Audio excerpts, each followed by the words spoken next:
Hi everyone, welcome to Cook with Love, where every dish is made from the heart. आज चाहिँ Saturday weekend को दिन म चाहिँ बनाउन लागेको छु कलरफुल क्रन्ची एन्ड ट्याङ्गी चटपटे। अब चाहिँ म के हालेर चटपटे बनाउन आँटेको छु भन्दा टमाटर, प्याज, काँक्रा अनि यो चाहिँ हाम्रो ब्याम्बो सुट, यो चाहिँ ताँबाको अचार जुन चाहिँ बोतलमा हालेर मैले राखेको थिएँ। यो चाहिँ मैले अहिले राखेको चाहिँ यो चाना हो, तर म यसलाई चाहिँ मैले प्री बोइल गरेर राखिसकेको छु, जस्ट देखाउनु मात्रै राखेको। अनि यो चाहिँ छ हाम्रो स्वीट कर्न, जुन चाहिँ मैले फ्रिजबाट यो फ्रोजन कर्न हो लिएर राखेको छु। अनि यो सबैलाई इन्हान्स गर्नको लागि चाहिँ यहाँ अगबरे। अब मैले के गर्नुपर्ने छ भने, अनि यो पनि मैले राखेको, यो चाहिँ म बादमा तपाईँलाई इन्ट्रोड्युस गराउँछु। अब यो जुन चाहिँ फ्रोजन कर्न छ यसलाई चाहिँ म अब यो प्यानमा, यो चाहिँ खासमा स्टिम गरेर खानुपर्ने हो, तर म चाहिँ यसलाई अब के गर्छु भने स्टिम नगरेर डाइरेक्टली यहाँ प्यानमा हाल्छु। अनि अब यहाँनिर I will add some water. अब यो हालेर चाहिँ म अब यसलाई बोइल गर्नुको लागि राख्छु। अब मैले यहाँनिर बोइलको लागि यहाँ राखेको छु, एकदमै सर्टन टाइमको लागि मात्रै म यहाँ राख्छु, बेसी राख्नु पर्दैन। अघिको सबै इन्ग्रेडियन्ट्सहरूलाई चाहिँ मैले यसरी फाइन चप गरेर रेडी गरेर यहाँ राखिसकेको छु। अब मिक्स गर्ने टाइम। अनि अघि जुन चाहिँ मैले कर्नलाई चाहिँ बोइल गर्नु राखेको थिएँ त्यसलाई चाहिँ अब म यो आइस वाटरमा यसरी हालेर चाहिँ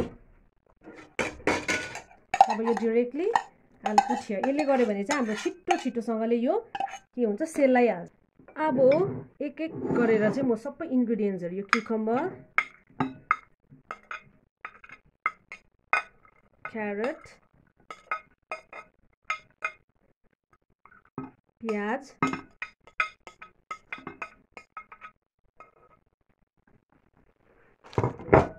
कर्न थियो, अब चाहिँ म यो स्वीट कर्नलाई एड गर्दैछु। यो चटपटेको टेस्टलाई इन्हान्स गर्नको लागि चाहिँ हाम्रो अगबरे, अब म अगबरेलाई यहाँबाट मिक्स गर्नु आँटेको छु।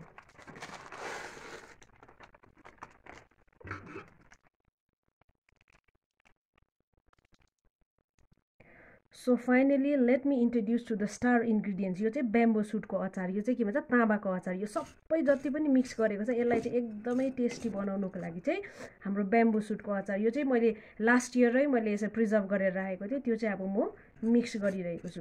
अनि तपाईँहरू कसैले चाहिँ यो ब्याम्बो सुट, यो ताँबा चाँ खानु हुँदैन भने चाहिँ तपाईँले चाहिँ यो सबैलाई टेस्ट इन्हान्स गर्नुको लागि चाहिँ यो मिक्स पिकल पनि तपाईँले एड गर्न सक्नुहुन्छ, तर हाम्रो चाहिँ फेभरेट ताँबाको अचार हो, so will go for this. अब चाहिँ हामी यसलाई मजाले यसरी मिक्स गर्नेछौँ। मैले मेरो बहिनीहरूलाई पुरा मिस गर्दैछु, मेरो बहिनीहरू टाढो टाढोमा भएको छ सबैजनालाई हो। अनि हामी सबैजना पहिला जस्तै यसरी बनाएर चटपटीहरू खानुपर्छ है। सो अब चाहिँ यो यसमा मैले धनियाँ नहालेको कारण चाहिँ, हामीले धनियाँ हाल्यो भने चाहिँ यो ब्याम्बो सुटको फ्लेभरै आउँदैन, त्यही कारणले गर्दा धनियाँ चाहिँ नहालेको। So here it is my colourful tangy and crunchy चटपटे। हेर्दै कति मिठो खाउँ लाग्दो। यदि तपाईँहरू पनि विकेन्डमा चटपटे यस्तो हेल्दी खानु चाहनुहुन्छ भने चाहिँ तपाईँहरू यो प्रकारले बनाउन सक्नुहुन्छ। Thank you very much. यो चाहिँ हो मुभमेन्ट अफ टेस्ट। अब चाहिँ मलाई भन्नु पर्यो मैले बनाएको चटपटे चाहिँ कस्तो भयो है सबैजनाले। फुपू, अब फुपू तपाईँले भन्नुहोस् कस्तो भयो भनेर। भदैनीले बनाएको चटपटे चाहिँ यति टेस्टी, यति दामी भएछ। तिमीलाई लु टेस्ट गरेर भनिदिनु पर्यो मैले बनाएको चटपटे एकदम दामी। अब त अनिस रिभ्यू दे मलाई भएछ, टेस्टी, एकदम टेस्टी भएछ मेरो दिदीले बनाएको। स्पेसली मैले इन्भाइट गरेको मेरो चटपटे खानुको लागि। यो चटपटे खाएर मलाई भन्नु पर्यो कस्तो टेस्ट छ। वाउ, एकदम टेस्टी भएछ। अब माइकललाई पनि मेरो चटपटे टेस्ट। अम्बो दामी भएछ। तपाईँहरूले पनि यसरी बनाएर खानुहोस् हैन। तपाईँहरूले मैले बनाएको चटपटे मिठो लाग्यो, मन पर्यो भने तपाईँहरूले do like, share and subscribe to my channel cook with love.